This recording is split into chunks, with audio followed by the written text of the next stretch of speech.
नमस्ते। Public India के सारे दर्शकों का अभिवादन। आपसे एक आग्रह है और इसीलिए मैं व्यक्तिगत रूप से आपसे आग्रह कर रहा हूं। 16-17 नवंबर 2024 को लखनऊ के मोती महल लॉन में अवध कॉन्क्लेव का आयोजन किया जा रहा है। आग्रह यह है कि अवध कॉन्क्लेव को सफलतापूर्वक आयोजन के लिए धन की आवश्यकता है। हम लोग पहले इसको करते रहे हैं, दूसरे नाम से करते रहे हैं, अवध कॉन्क्लेव, लोकमत सम्मान इत्यादि इत्यादि नाम से। लेकिन इस बार अलग अलग विषयों पर डिस्कशन होगा। देश के अपने अपने स्पेशलिस्ट आएंगे और इन सबके लिए मैं एक क्यूआर कोड आपको दे रहा हूं। इससे आप ब्रोशर डाउनलोड कर सकते हैं, देख सकते हैं क्या रूपरेखा है। लेकिन आपसे फिर से एक बार अपील है कि इस आयोजन को सफल बनाने के लिए थोड़ी आर्थिक मदद करें। बहुत बहुत धन्यवाद। नमस्ते। सबसे पहले तो आप सबको दिवाली की बहुत बहुत शुभकामनाएं। प्रोफेसर अभय दुबे भाई, दीपावली की बहुत शुभ हो। दीपावली के साथ साथ एक सूचना भी अपने दर्शकों को देते हैं कि हम सब लोग ने दिवाली की रात 1 मिलियन सब्सक्राइबर का एक जो बेंचमार्क होता है वो हम लोगों ने पार कर लिया। तो हम लोग के लिए तो दीपावली, खास करके पब्लिक इंडिया के लिए तो दीपावली बहुत ही खुशियां लेके आई है। प्रोफेसर साहब, सबसे पहले एक बात, क्योंकि बिना महाराष्ट्र इलेक्शन और झारखंड इलेक्शन के तो कोई बात आज की तारीख में पॉलिटिकल बात पूरी नहीं होगी। लेकिन जिसको कहते हैं ना, मेन कोर्स से पहले थोड़ा स्टार्टर में 2-4 चीजें हम लोग और कर लें, क्योंकि कुछ ऐसे विषय हुए हैं जो हैं बहुत छोटे लेकिन उसका लॉन्ग टर्म इफेक्ट बहुत बड़ा है मेरे हिसाब से। उसमें से एक चीज हुई है बिहार में, नीतीश कुमार के, अब तो मैं उनको बोलूंगा सजाति, उसी जिले के जिले वाले आरसीपी सिंह, जो एक समय नीतीश जी के बिल्कुल आंख कान नाक सब वही थे, उनको पूरी पार्टी ही सौंप दी थी नीतीश जी ने। उन्होंने अब एक नई पार्टी बनाई है जिसका नाम आशा रखा है। आप सबकी पार्टी कुछ करके, आप सबका आशा नाम है उसका। और वो जिस तरह से उन्होंने उस पार्टी को रखा है, उससे साफ जाहिर हो रहा है कि ये चिराग पासवान 2 है। चिराग पासवान 2 इसलिए मैं बोल रहा हूं कि 2020 के इलेक्शन में चिराग पासवान ने 135 सीटों पे अपने कैंडिडेट खड़े किए थे। उनका एक कैंडिडेट जीता था 135 में, लेकिन उसमें बिल्कुल साफ था कि उनको ये मैंडेट दिया गया था अमित शाह की तरफ से कि नीतीश कुमार की सीटें कम करनी है, और नीतीश कुमार केवल 43 सीट जीत पाए थे। जबकि नीतीश कुमार 2020 में 115 सीट, सबसे बड़े उसमें जेडीयू लड़ा था 115 सीट, बीजेपी लड़ी थी 110 सीट। तो नीतीश 115 में 43 जीते थे, बीजेपी 110 में शायद 73 या 74 जीती थी, कुछ इस तरह से। अब ये उसी का, मेरे हिसाब से उसी का पार्ट 2 है। नीतीश जी को कट्टू साइज करने के लिए ये एक और रणनीति चाणक्य, सो कॉल्ड चाणक्य जो बीजेपी के उनकी है, कि नीतीश जी को किसी भी हालत में अब वो 2025 के बाद चीफ मिनिस्टर नहीं रहेंगे। मेरा अपना मानना यह है प्रोफेसर साहब कि नीतीश जी के लिए अब उस एनडीए में रहना ऐसा मुश्किल कर दे रहे हैं लोग। और दूसरी तरफ दिक्कत क्या है कि अगर नीतीश जी मन बनाते हैं इंडिया में वापस आने का, तो मुझे ऐसा लगता है कि अब इंडिया गठबंधन में इतना प्रेशर है कि 2025 के बाद नीतीश जी मुख्यमंत्री के रूप में तो नहीं आ सकते हैं, क्योंकि बाकी लोगों को लगेगा कि ये तो उनके साथ नाइंसाफी हो रही है। तो पहला एक छोटा वक्तव्य इस पे कि जो आरसीपी सिंह की 140 सीटों पे लड़ाने की घोषणा, प्रशांत किशोर उधर ताल ठोक रहे हैं, 4 सीटों पे बाई इलेक्शन लड़ रहे हैं, सब जगह लड़ेंगे, और वो बेसिकली नीतीश जी को ही सबसे ज्यादा टारगेट कर रहे हैं। सबसे ज्यादा गाली अगर किसी को दे रहे हैं नीतीश जी। मैं एक छोटा वक्तव्य इस पे आपका समझना चाहूंगा। अब देखिए, वैसे अखबार में जिस तरीके से इसकी खबर आई है या जिस तरह से इसकी चर्चा है, पहली नजर में देखने में लगता है कि ये कुछ छोटी मोटी घटना है। लेकिन आपने जो परिप्रेक्ष्य दिया है, अगर उस परिप्रेक्ष्य का हम इस्तेमाल करें तो फिर लगता है कि इसके रणनीतिक मायने क्या है और ये किसको नुकसान पहुंचाएगी और किसको इससे फायदा होगा। साफ तौर पे लग रहा है आपके परिप्रेक्ष्य के मुताबिक कि अगर आरसीपी सिंह ने बड़े पैमाने पर अपने उम्मीद, जैसा कि उन्होंने दावा किया है, बड़े पैमाने पर उन्होंने, अगर अगले साल चुनाव होने वाला है बिहार में, बड़े पैमाने पर उम्मीदवार लड़ाए, तो उसका नुकसान अगर किसी एक व्यक्ति को होगा तो वो केवल नीतीश कुमार को उसका नुकसान होगा। और आरसीपी सिंह की कोई व्यक्तिगत हैसियत ऐसी है नहीं कि जो वो एक पार्टी बनाए और फिर 100 से ज्यादा उम्मीदवार वहां पे लड़ाएं। निश्चित रूप से उनको कहीं ना कहीं से सहयोग है, और किससे सहयोग है ये कोई छिपी हुई बात नहीं है। भारतीय जनता पार्टी पहले भी बिहार में ये खेल खेल चुकी है चिराग पासवान के जरिए। आज नीतीश कुमार ने बाद में कोशिश करके बहुत सारा ग्राउंड रिकवर किया है, बहुत सारा किया है, लेकिन वो फिर से नीतीश कुमार की पैर के नीचे से जमीन खींचना चाहती है। और भाजपा के अंदर एक पुरानी लॉबी है कि भाजपा को बिहार में अपने दम पर चुनाव लड़ना चाहिए, अपनी सरकार बनानी चाहिए। नीतीश कुमार और अति पिछड़ों में और कुर्मियों में और इस प्रकार के कुछ कुछ हल्का पूरा मुसलमानों में नीतीश कुमार की जो बैठ है, स्त्रियों के बीच में भी वो एक लोकप्रिय नेता है, महिलाओं के बीच में भी लोकप्रिय नेता है।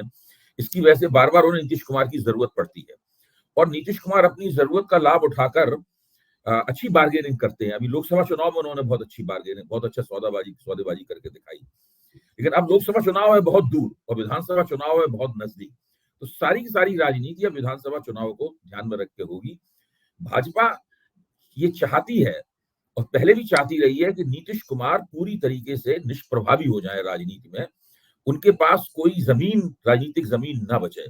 चिराग पासवान के जरिए एक बार उन्होंने कोशिश की, अब ये कोशिश आरसीपी सिंह के जरिए करते हुए भाजपा दिखाई पड़ रही है। और नीतीश कुमार इतने बुद्धिमान है कि वो तुरंत इसको समझ भी गए होंगे पल भर में। और इस वक्त बिहार में एनडीए की स्थिति यह है कि चिराग पासवान भी बहुत नाखुश है भारतीय जनता पार्टी से, अब नीतीश कुमार के भी उतने ही ज्यादा नाखुश होने की बारी है। और आप हमें याद रखना चाहिए कि गिरिराज सिंह, नीतीश कुमार और उनकी पार्टी जनता दल यूनाइटेड के विरोध के बावजूद वहां पर उन्होंने हिंदू स्वाभिमान यात्रा निकाली। बिल्कुल काफी विरोध किया इन लोगों ने कि आपको सब ये नहीं करना चाहिए, लेकिन फिर भी उन्होंने किया। तो भारतीय जनता पार्टी ने स्वतंत्र रूप से अपने रणनीतिक घोड़े खोल दिए हैं। उसमें एक घोड़ा है गिरिराज सिंह, दूसरा घोड़ा है आरसीपी सिंह, अब और तीसरा घोड़ा कौन सा क्या होगा ये धीरे धीरे करके समझ में आएगा। भाजपा खेल करने पे आमादा है। मुझे ये भी सोच के अफसोस होता है कि सब लोग जानते हैं कि भाजपा अपने सहयोगी दलों के साथ में क्या सलूक करती है। इसके जाने कितने प्रमाण उपलब्ध हैं, हालिया प्रमाण उपलब्ध हैं, पिछले जमाने के प्रमाण उपलब्ध हैं। इसके बावजूद भी एक मैग्नेट की तरीके से लोग, जिस तरीके से शमा जो है, परवाना जो है वो शमा के ऊपर खींचा चला जाता है और जल के वहीं मर जाता है, इस तरीके से चूंकि केंद्र की सत्ता उनके पास है, भाजपा के पास, तो तमाम क्षेत्रीय शक्तियों को भाजपा अपने फायदे के लिए अपनी ओर खींचती है, बाद में उनको नष्ट करने की नीति बनाती है। ये महाराष्ट्र में क्या हो रहा है, अभी महाराष्ट्र में लोग चर्चा करेंगे तो हम लोग इस बात पे, वहां भी यही बात सामने निकल के आएगी। तो नीतीश कुमार के लिए कुल मिलाकर खतरे की घंटी है। ये घंटी वो सुन रहे होंगे, अब वो अपनी घंटी कैसे बजाएंगे, क्योंकि वो भी नीतीश कुमार की घंटी बजाते हैं और भाजपा उनकी घंटी सुन चुकी है पहले भी। तो ये देखने की बात होगी नीतीश कुमार अपनी घंटी कैसे बजाते हैं। और तेजस्वी यादव को ये पता है कि कुछ ना कुछ इनका सब कुछ आसानी से नहीं चलता रहेगा, कुछ ना कुछ ऐसा जरूर घटित होगा जिससे तेजस्वी यादव को भी दांव लगाने का अपना मौका मिले। इसलिए वो कभी नीतीश कुमार के खिलाफ कोई भी अपमानजनक बात नहीं बोलते, उनको चाचा ही बोल रहे हैं, यही कह रहे हैं नीतीश कुमार को इन लोगों ने फंसा रखा है, नीतीश कुमार को फिर इनके शिकंजे से निकाल के लाना है, इसी तरह की भाषा वो बोलते हैं। तो बिहार की राजनीति बहुत ही दिलचस्प होने जा रही है। जी, मैं एक छोटा इस पे इसलिए वक्तव्य ले लूं क्योंकि वो आपने एक बात कही और दर्शकों को समझ में आ जाना चाहिए। बीजेपी का एक स्पेशलाइज्ड काम है घर में झगड़ा लगाना। आरसीपी सिंह बिल्कुल खास इनके घर के आदमी थे। प्रशांत किशोर को मंत्री का दर्जा दिया गया था। और मैं 2-3 उदाहरण दे दूं और बहुत संक्षिप्त टिप्पणी। शरद पवार के घर में अजीत पवार से झगड़ा लगाया, बाल ठाकरे के यहाँ उद्धव ठाकरे से उनके जो सबसे विश्वसनीय थे शिंदे को, उनको तोड़ा। झारखंड आ जाइए तो हेमंत सोरेन की भाभी को तोड़ा।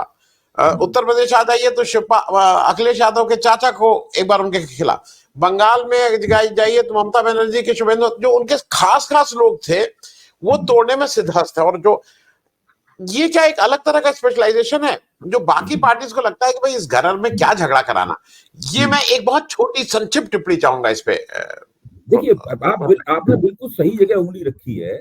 सत्ता का खेल भारतीय जनता पार्टी इस तरीके से खेलती है जिसमें वो कुल मिला के अपना लक्ष्य ही करना चाहती है। भाई भाजपा के अंदरूनी हलके हैं, उनके नारा होता है 100% भाजपा। वो दरअसल एक ऐसी स्थिति में आना चाहते हैं जहां उन्हें किसी की मदद की जरूरत न पड़े। हर प्रदेश में हर जगह उनके पास स्वतंत्र रूप से सत्ता प्राप्त करने लायक ताकत हो। बिहार एक ऐसी जगह है जहां पर ये काफी कोशिशों के बावजूद भी सत्ता प्राप्त करने लायक ताकत हासिल नहीं कर पाए हैं और कुल मिला के वहां पे ऊंची जातियों की पार्टी बनकर भारतीय जनता पार्टी रह गई है। कोशिश पूरी कर रहे हैं कि कुछ करें ऐसा जिससे नीतीश कुमार के हाथ से अति पिछड़े निकलें, लेकिन जैसा कि आपने बताया कि ये रवैया भाजपा का पूरे देश में है और हर जगह वो इसी तरीके से करती है और सबको नुकसान होता है। अजित पवार भी उसका नुकसान उठाएंगे, चंपई सोरेन भी उसका नुकसान उठाएंगे, सीता सोरेन भी उसका नुकसान उठाएंगी, सब लोगों को इसका नुकसान होगा। और अगर अभी शिवपाल सिंह यादव से पूछा जाए कि जब आपने अखिलेश यादव का विरोध किया था और उनके खिलाफ उम्मीदवार खड़े किए थे, उनको हराने की कोशिश की थी, यादव वोटों में बंटवारा किया था, तो अब उसके बारे में आप क्या सोचते हैं? तो वो भी अपने दिल की बात लोगों के सामने रखेंगे। हालांकि वो समझ गए हैं भाजपा का खेल, अब वो भाजपा के खेल में आने वाले हैं नहीं। जी ठीक, मैं सिर्फ याद दिला के अगले प्रश्न पे आ जाऊं। ऐसा कोई मतलब इसको कहते हैं ना, ऐसा कोई सगा नहीं जिसको हमने ठगा नहीं। कानपुर का एक ठग्गू की दुकान है, नवीन पटनायक के यहाँ वीके पेंडियन को इन्होंने तोड़ लिया। अब आप राजस्थान में सचिन पायलट, कांग्रेस में कश्मीर में गए तो गुलाम नबी आजाद, आज गुलाम नबी आजाद बिल्कुल सड़क पे खड़े हैं।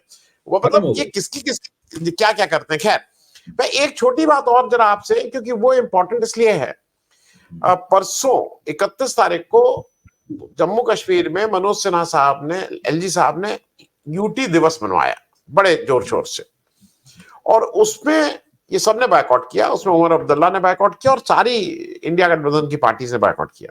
इनका कहना था भाई हम तो स्टेटहुड की बात करना। तो वहां पे बड़ा दिलचस्प उन्होंने, मनोज सिन्हा जी ने कहा, उन्होंने कहा भाई जब होगा तब होगा, लेकिन वस्तु स्थिति को आप लोग समझ लीजिए और इस पे मनाइए। मुझे एक को गंदा जुमला है, लेकिन उसका मैं पूरा नहीं बोलूंगा, बाकी लोग जानते हैं। एक जुमला अंग्रेजी का है कि when something is inevitable enjoy it. तो वो कुछ उस तरह की तर्ज में मनोज सिन्हा कह रहे थे कि अब जब है तो यूटी ही करो, अब मतलब सब भूल जाओ। स्पष्ट है कि केंद्र सरकार की दूर दूर तक कोई नियत नहीं है स्टेटहुड देने की, जो मनोज सिन्हा ने अपने वक्तव्य से भी किया। बहुत छोटी छोटी टिप्पणी, कश्मीरों के साथ दोहरा खेल खेल रहे। देखिए ये दोहरा खेल, जब उमर अब्दुल्ला के नेतृत्व में वहां पर सरकार ने शपथ ली, उसके बाद अखबारों में एक खबर प्लांट की गई, यहाँ तक कि भास्कर ने तो उसको लीड ही बना दिया था उस खबर को। और वो प्लांट खबर ये की गई कि अगले ही लोकसभा के सत्र में जब होगा तो उसके अंदर जम्मू कश्मीर को पूर्ण राज्य का दर्जा दे दिया जाएगा और उसके लिए सब बातचीत हो गई है, सब सेटिंग हो गई है। तो एक तरफ अखबारों में इस तरह की खबरें प्लांट की जा रही हैं, मीडिया में इसकी हवा दी जा रही है, और दूसरी तरफ जो मनोज सिन्हा साहब जो है वो केंद्र शासित प्रदेश का दिवस मना रहे हैं, यूटी दिवस मना रहे हैं। तो ये बात बताती है कि भारतीय जनता पार्टी किस चतुराई के साथ में ये सारी की सारी रणनीति आगे बढ़ा रही है, और इसके प्रति भी इन सब लोगों को खबरदार हो जाना चाहिए। जब तक ये लोग केंद्र सरकार के ऊपर जबरदस्त, मनोज सिन्हा के ऊपर दबाव क्या बनाना, केंद्र सरकार के आदेश के मुताबिक होगा। जब तक केंद्र सरकार की ये लोग जबरदस्त दबाव विपक्ष नहीं बनाएगा, जब तक कि यहाँ दिल्ली में संसद के सामने, नई संसद के सामने या पुरानी संसद के सामने धरने नहीं दिए जाएंगे, जब तक कि ये कुछ प्रेस कॉन्फ्रेंस दिल्ली में करके संकल्प को नहीं दोहराया जाएगा और राष्ट्रपति से नहीं मिला जाएगा, मतलब ये सब कुछ करना पड़ेगा इन लोगों को। अगर ये प्रेशर नहीं बनाएंगे, दबाव नहीं बनाएंगे, तो फिर उनको पूर्ण राज्य का दर्जा फिलहाल नहीं मिलने वाला है। भाजपा के लिए आदर्श चीज ये थी कि भाजपा वहां सरकार बनाती और उसके बाद पूरे गाजे बाजे के साथ में पूर्ण राज्य का दर्जा दिया जाता। भाजपा सरकार नहीं बना पाई, इसलिए पूरी कोशिश करेंगे कि उन्हें उमर अब्दुल्ला को पूर्ण राज्य का मुख्यमंत्री ना बनाना पड़े। लेकिन विपक्ष को चाहिए इसी को एकमात्र मुद्दा बनाकर जबरदस्त दबाव बनाए और पूर्ण राज्य का दर्जा हासिल करके दिखाए। जी, मैंने इस पे मेरे उसमें कार्यक्रम में जो बीजेपी के कई लोग आते हैं, उनकी एक की टिप्पणी ये थी कि 70 साल हमने इंतजार किया कश्मीर को करने का, अब 70 साल तुम इंतजार करो विशेष दर्जा, अरे स्टेटहुड का। खैर, मैं एक और छोटी टिप्पणी ले लूं प्रोफेसर साहब, क्योंकि वो इंपॉर्टेंट, ये सारी टिप्पणियां इसलिए इंपॉर्टेंट है कि आपका वक्तव्य इसमें जरा उसकी एक नई रोशनी दे देता है। चंद्रचूड़ साहब जब 2 साल पहले आए थे तो नायक की तरह आए थे, लगा था कि भारत के जुडिशरी को एक जो नई रोशनी दे देंगे, वो सब दे देंगे। हालांकि उन्होंने जाते जाते जो न्याय की देवी थी उसकी आंख की पट्टी खोल दी, लेकिन खुद वो बहुत ही नायक, क्या उनको खराब ढंग से अब लोग याद कर रहे हैं। और अभी उन्होंने जो एक सफाई दी, प्रधानमंत्री उनके घर गए थे, उसकी एक सफाई उन्होंने, लंबी सफाई एक अपने भाषण में दी बंबई महाराष्ट्र में, कि इस तरह का होता है, जाना होता है, हम लोग को मिलना होता है, ये सब वो सफाई देते हुए नजर आए। मैं बहुत छोटी टिप्पणी, चंद्रचूड़ साहब जब आए थे नायक थे, लेकिन जाते समय नायक तो दूर, मैं खलनायक शब्द जानबूझ के यूज नहीं कर रहा हूं क्योंकि अभी वो कुर्सी पे हैं, लेकिन नायक तो नहीं रहे। आमतौर पर सुप्रीम कोर्ट के जो मुख्य न्यायाधीश होते हैं वो अपने अपने करियर के बिल्कुल आखिरी दौर में उनको मौका मिलता है मुख्य न्यायाधीश बनने का, तो समय उनके पास बहुत कम होता है।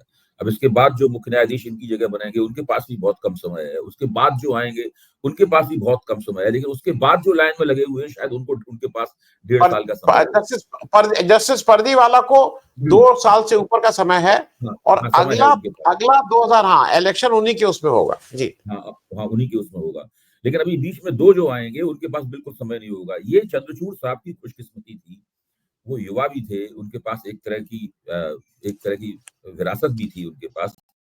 वो एक लकीर खींच सकते थे, वो एक ऐसी लकीर खींच सकते थे जिसको लांघना या उसका उल्लंघन करना आने वाले मुख्य न्यायाधीशों के लिए मुश्किल हो जाता, लेकिन उन्होंने ऐसा करना मुनासिब नहीं समझा। और जिस तरीके से उन्होंने अपना वक्त सुप्रीम कोर्ट में गुजारा है, वो अपने आप में एक बहुत बड़ा विवाद है। और उसमें अभी देखिए धीरे धीरे करके इसकी समीक्षाएं सामने आएंगी और उनका एक बाकायदा उनकी आलोचना एक ऐसे व्यक्ति द्वारा किए जाने की मुझे अपेक्षा है और मैं प्रतीक्षा कर रहा हूँ उस आलोचना की, जो खुद संविधान में गहरा बैठा हुआ हो और सुप्रीम कोर्ट के फैसलों की और सुप्रीम कोर्ट की जो अपनी लाइफ है मुख्य न्यायाधीश के रूप में उसकी समीक्षा कर सकता हो। वो जब चीज आएगी निकलकर, तब चंद्रचूड़ जी ने जो किया है वो बहुत और भी ज्यादा स्पष्ट होगा। अभी तो हम लोग मोटे तौर पे आप जो कह रहे हैं मैं उससे सहमत हूँ कि वो जो कर सकते थे उन्होंने नहीं किया, और वो कुछ ऐसे फैसले दे के गए हैं यहाँ से जो दरअसल भारत का जो संवैधानिक इतिहास है, भारत का जो अदालती इतिहास है, उसके अंदर उनको अच्छी रोशनी में नहीं देखा जाएगा। जी, मैं प्रो साहब अब आ जाऊं जरा महाराष्ट्र में। और महाराष्ट्र पे एक चीज यह है कि 2 तरह की बातें कही जा रही हैं। एक तो यह है कि ज्यादातर सीटों पे रजामंदी बन गई है, लेकिन कुछ एक 12-15 सीटें ऐसी हैं जिसपे रजामंदी नहीं हो पाई है। उस पर भी हालांकि एमवीए की तरफ से कहा जा रहा है कि नहीं, हम लास्ट मिनट नॉमिनेशन विड्रॉ करने से पहले ये सब चीजें तय हो जाएंगी। मैं इसलिए आपसे पूछ रहा हूँ, दूसरी तरफ एक नैरेटिव चलाया जा रहा है कि एमवीए का फॉर्मूला ध्वस्त और एमबीए में सीट बंटवारे का फॉर्मूला ध्वस्त कैसे। तो प्रो साहब आप महाराष्ट्र में हैं, जरा मैं ये समझना चाह रहा हूं कि बाय एंड लार्ज क्या 90-95% सीटों पे क्या एडजस्टमेंट हो गया है? कैंडिडेट अच्छे बुरे की बात अलग है, या पूरी तरह से जैसा नैरेटिव चल रहा है कि नहीं, एमबीए में कोई वो नहीं हो गया, रिबेल बहुत बड़े स्तर पे खड़े हो गए हैं या खड़े करवा दिए गए हैं? पहले एमबीए की बात और फिर महायुति की बात, दोनों अलग अलग करेंगे। मैं दोनों की मिला के बातें करूंगा। यहाँ पे महाराष्ट्र में आने पर मुझे एक नई कहानी पता चली, जो मैं आपके साथ साझा करना चाहता हूँ, पब्लिक इंडिया के और दर्शकों के साथ साझा करना चाहता हूँ। अभी रविवार को यहाँ पर एक बड़े खबरिया चैनल ने अपनी कॉन्फ्रेंस की। इस कॉन्फ्रेंस में बड़े बड़े नेता बुलाए जाते हैं और उनसे एंकर लोग पूछताछ करते हैं मंच पर, दर्शकों की तरफ से भी सवाल उठाए जाते हैं। तो एकनाथ शिंदे को भी निमंत्रित किया गया। एकनाथ शिंदे ने समय भी दे दिया कि वो आएंगे और वो मंच पे बैठेंगे और उनके साथ बातचीत भी होगी, लेकिन एकनाथ शिंदे अपने दिए हुए समय पे नहीं आए। वो आए ही नहीं वहां पे। क्यों नहीं आए? जब पता लगाया गया कि वो इस वक्त उनके बंगले पर एक बड़ी ही रणनीतिक मीटिंग चल रही है। वो रणनीतिक मीटिंग इसलिए चल रही है कि उनको पता ये चला है कि भारतीय जनता पार्टी के दफ्तर में एक पोस्टर तैयार हो रहा है। उस पोस्टर में देवेंद्र फडणवीस को मुख्यमंत्री के तौर पर पेश किया जा रहा है। तो इस वक्त महायुति के अंदर देवेंद्र फडणवीस बनाम एकनाथ शिंदे हो गया है। अजित पवार इस होड़ में कहीं नहीं है। जब भारतीय जनता पार्टी 148 सीटों पर चुनाव लड़ेगी, तो आप अंदाजा लगा सकते हैं कि जो पार्टी 148 सीटों पर चुनाव लड़ेगी, महायुति के जीतने हारने की पूरी जिम्मेदारी उसकी हो जाएगी। अगर महायुति की सरकार बनेगी तो अगर भाजपा परफॉर्म करेगी तो भी महायुति की सरकार बनेगी ना। 148 सीटों में कम से कम भारतीय जनता पार्टी को 60% का स्ट्राइक रेट निकालना पड़ेगा, 60-65% का स्ट्राइक रेट निकालना पड़ेगा, तब कहीं आके महायुति की सरकार बनेगी। 40-50% का स्ट्राइक रेट तो दोनों को, अजित पवार को और उनको भी निकालना पड़ेगा। ऐसी हालत में मुख्यमंत्री कौन बनेगा? देवेंद्र फडणवीस मुख्यमंत्री बनेंगे या भारतीय जनता पार्टी पोस्टर पर देवेंद्र फडणवीस का चेहरा पेश करेगी और लेकिन अंदर से एक मराठा चेहरे को भी वो तैयार कर रही है। मेरा मानना है कि राव साहब दानवे एक इस तरह के मराठा नेता है भारतीय जनता पार्टी के, जो इस वक्त पूरी चुनावी कैंपेन भाजपा की है महाराष्ट्र में, उसको नियंत्रित कर रहे हैं अमित शाह के बिहाफ पर। अमित शाह के जरिए, अमित शाह के आदमी हैं वो पूरी तरह नियंत्रित कर रहे हैं। देखा जाए तो देवेंद्र फडणवीस के हाथ में ज्यादा कुछ है नहीं। क्योंकि वो मुख्यमंत्री रह चुके हैं, अभी भी उप मुख्यमंत्री हैं, इसलिए उनका चेहरा पेश किया जा रहा है। मुझे क्या लगता है कि महायुति इस वक्त नेतृत्व के आपसी झगड़े के बहुत बड़े तनाव की शिकार है। ये मोर्चा बहुत तनाव का शिकार है, और ये समस्या, दूसरी समस्याएं हैं अघाड़ी के सामने, लेकिन ये समस्या अघाड़ी के सामने नहीं है। अघाड़ी इस मामले में उसके पास मुख्यमंत्री पद का एक ही चेहरा है, दूसरा कोई दावा नहीं पेश किया गया। देखिए, सबके मन में महत्वाकांक्षा होगी, वो मैं नहीं कह रहा हूं, महत्वाकांक्षा नाना पटोले के मन में भी हो सकती है। दूसरे, जब भाजपा सबसे बड़े दल के रूप में उभरी थी, तो इन्होंने एक ब्राह्मण मुख्यमंत्री दिया, देवेंद्र फडणवीस। उस बात पर सब लोग चौंके कि भाई महाराष्ट्र की राजनीति में एक ब्राह्मण को मुख्यमंत्री उन्होंने बनाया। लेकिन जैसे ही मराठा प्रश्न आया और मराठाओं ने अपनी दावेदारी शुरू की, इसलिए वो एकनाथ शिंदे की तरफ गए, भले ही वो भाजपा के नहीं थे। अब दोबारा जब मुख्यमंत्री बनाने का नंबर आएगा महायुति की तरफ से, तो इनको फिर से एक मराठा चेहरे की जरूरत पड़ सकती है। उस चेहरे से ही वो एकनाथ शिंदे को काट पाएंगे, वो एक ब्राह्मण चेहरे से नहीं काट पाएंगे। इसलिए मुझे महायुति में देवेंद्र फडणवीस का भविष्य जो है बहुत संदिग्ध लग रहा है। और अगर ये नेतृत्व का झगड़ा इन दोनों के बीच में रहा, तो महायुति के जो सहभागी दल हैं उनके बीच में तनाव बहुत बढ़ जाएगा, और ये लोग एक दूसरे का ठीक से प्रचार नहीं कर पाएंगे। कम से कम अभी ये स्थिति निकलकर सामने आ रही है।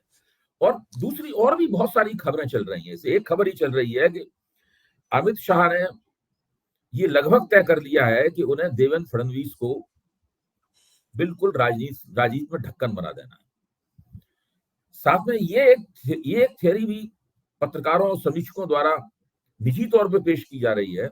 जब देवेंद्र फडणवीस मुख्यमंत्री थे, तो अमित शाह ने उनसे कोई एक बड़ा काम करके, एक बड़े कारपोरेट जार का एक काम करने के लिए कहा था। 250-300 करोड़ रुपए का कोई प्रोजेक्ट वहां दांव पे लगा हुआ था। फडणवीस हीरा हवाला करते रहे, उन्होंने उस काम को नहीं किया। इससे अमित शाह ने तय किया कि अब इस बंदे को तो देख लेना है। तो उनको जो उनका मुख्यमंत्री से उप मुख्यमंत्री के तौर पर उनकी जो पदावनति हुई, उनका जो डिमोशन हुआ, उस डिमोशन के पीछे उस घटना की भी एक भूमिका है। और सब लोग जानते हैं कि महाराष्ट्र की राजनीति, महाराष्ट्र की जो भाजपा की राजनीति है, वो पूरी तरीके से एक ही व्यक्ति के हाथ में है, उसका नाम है अमित शाह। और कोई कुछ नहीं कर रहा है, सब कुछ वही तय कर रहे हैं।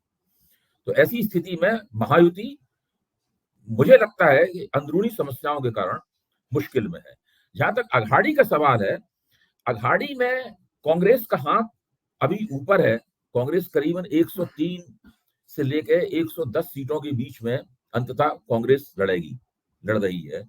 और शरद पवार को इस बंटवारे में फायदा हो गया है। शरद पवार काफी पीछे थे, लेकिन शरद पवार थोड़े फायदे की स्थिति में चले गए हैं।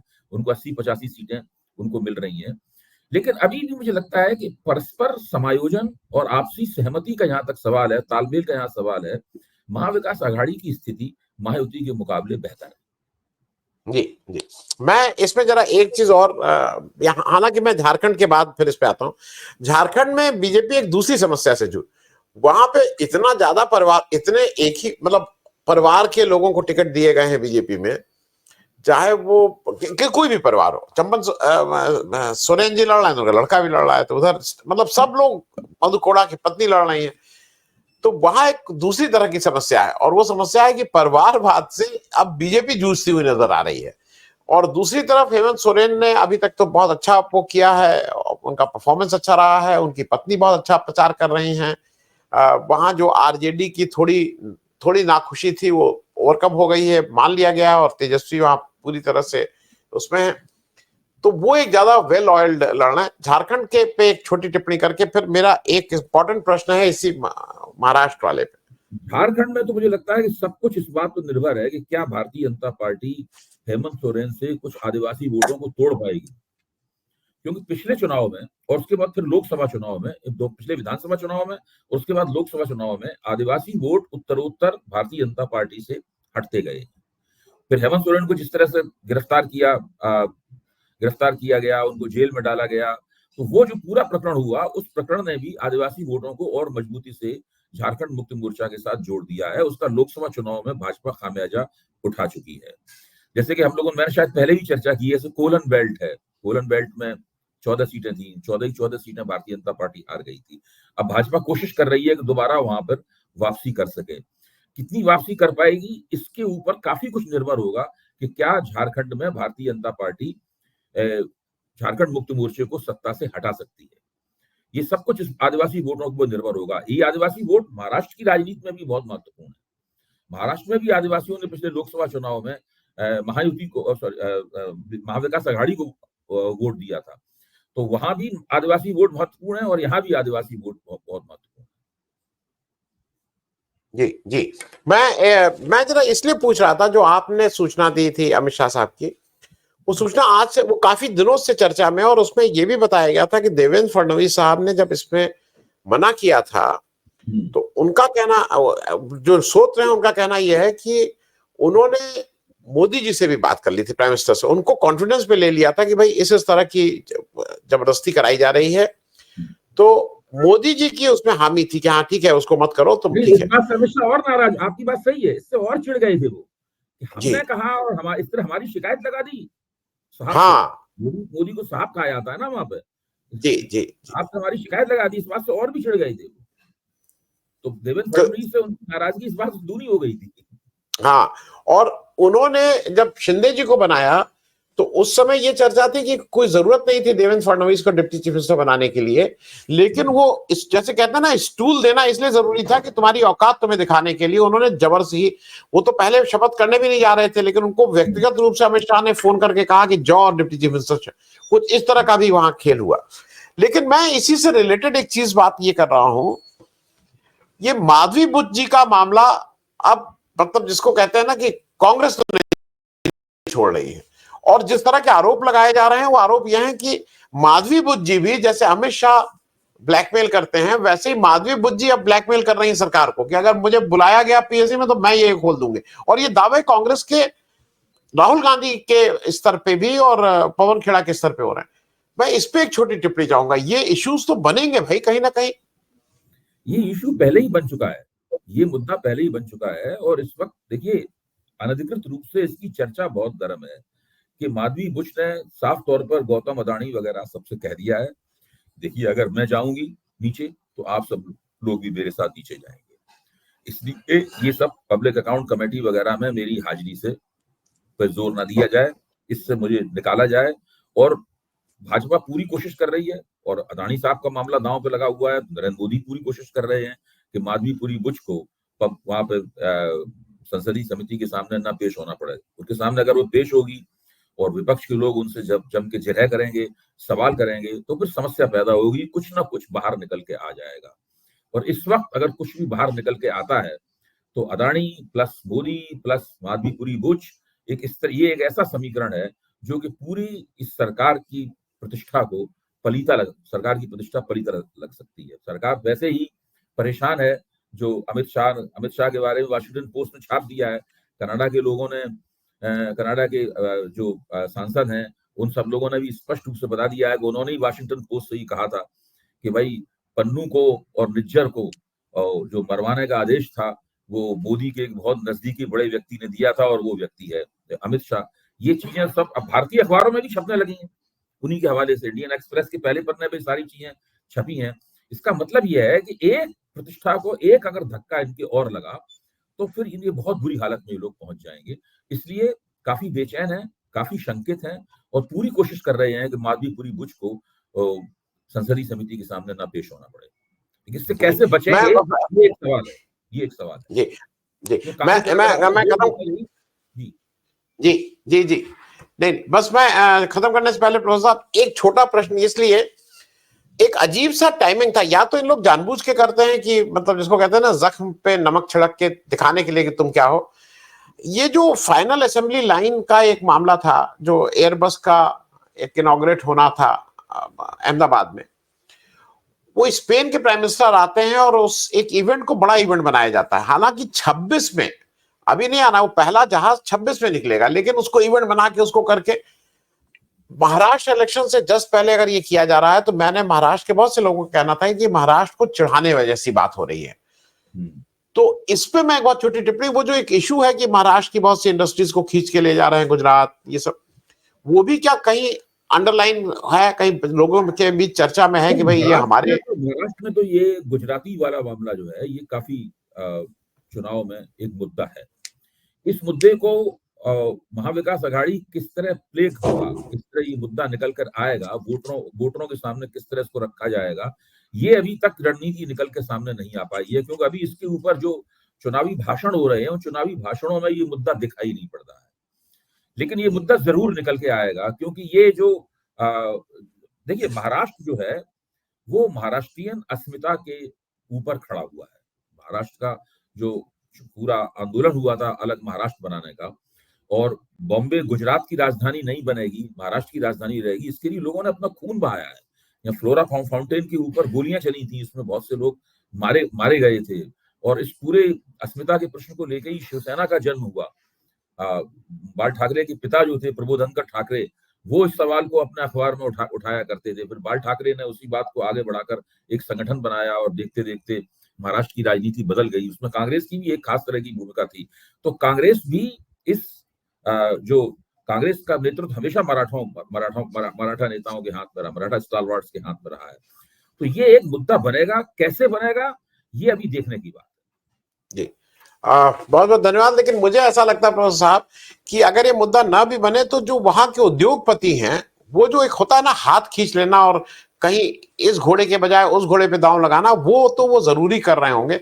उसके लिए वो शायद ना उनको मंच की जरूरत है, ना उनको कोई भाषण की जरूरत है, लेकिन अपने मन से उनको लग रहा है ये भाई उनके भी तो सर्वाइवल की बात है, उनके भी बिजनेस की बात है।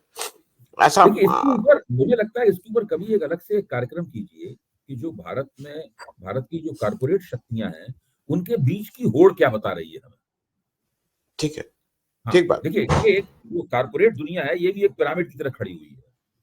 शीर्ष पे 4 या 5 बड़े कारपोरेट घराने हैं। उसमें एक आदित्य बिरला ग्रुप है, टाटा है, अंबानी है, अदानी है, और ये है आपके भारती एयरटेल वाले। ये 5 ग्रुप हैं। रिजर्व बैंक के गवर्नर, पूर्व डिप्टी गवर्नर विरल आचार्य ने एक लेख लिखा है, जिसमें उन्होंने साफ कहा है कि ये 5 बड़े घरानों को नेशनल चैंपियन कहते हैं, नाम देते हैं। ये नेशनल चैंपियन है।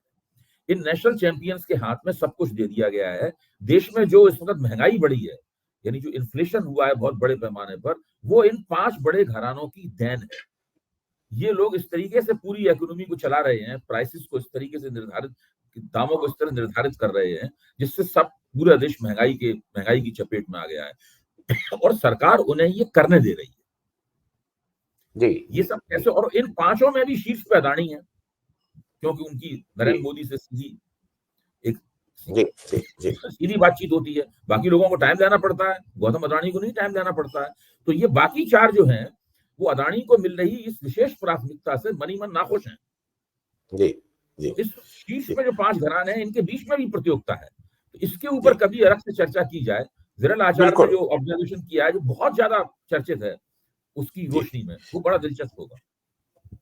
भाई जो दिल्ली बंबई के में तो चर्चा ये रहती है कि अडानी के खिलाफ जितने कागज आते हैं वो कोई सोर्सिंग तो कहीं ना कहीं उन्हीं आपस की प्रतिद्वंद्विता की वजह से होता है, और वो बहुत नेचुरल है। कहीं पे भी आप देखिए, जिस अफसर का प्रमोशन नहीं होता वही नीचे वाला सारा कागज दे जाता है, जो घूस ले रहा होता है जिसका वो, तो ये बहुत नेचुरल है। चर्चा में भाग लेने के लिए अभय भाई बहुत बहुत धन्यवाद। Thank you so much for joining. नमस्ते। पब्लिक इंडिया के सारे दर्शकों का अभिवादन। आपसे एक आग्रह है, और इसीलिए मैं व्यक्तिगत रूप से आपसे आग्रह कर रहा हूं। 16-17 नवंबर 2024 को लखनऊ के मोती महल लॉन में अवध कॉन्क्लेव का आयोजन किया जा रहा है। आग्रह यह है कि अवध कॉन्क्लेव को सफलतापूर्वक आयोजन के लिए धन की आवश्यकता है। हम लोग पहले इसको करते रहे हैं, दूसरे नाम से करते रहे हैं, अवध कॉन्क्लेव, लोकमत सम्मान इत्यादि इत्यादि नाम से। लेकिन इस बार अलग अलग विषयों पर डिस्कशन होगा। देश के अपने अपने स्पेशलिस्ट आएंगे, और इन सबके लिए मैं एक QR कोड आपको दे रहा हूं। इससे आप ब्रोशर डाउनलोड कर सकते हैं, देख सकते हैं क्या रूपरेखा है। लेकिन आपसे फिर से एक बार अपील है कि इस आयोजन को सफल बनाने के लिए थोड़ी आर्थिक मदद करें। बहुत बहुत धन्यवाद।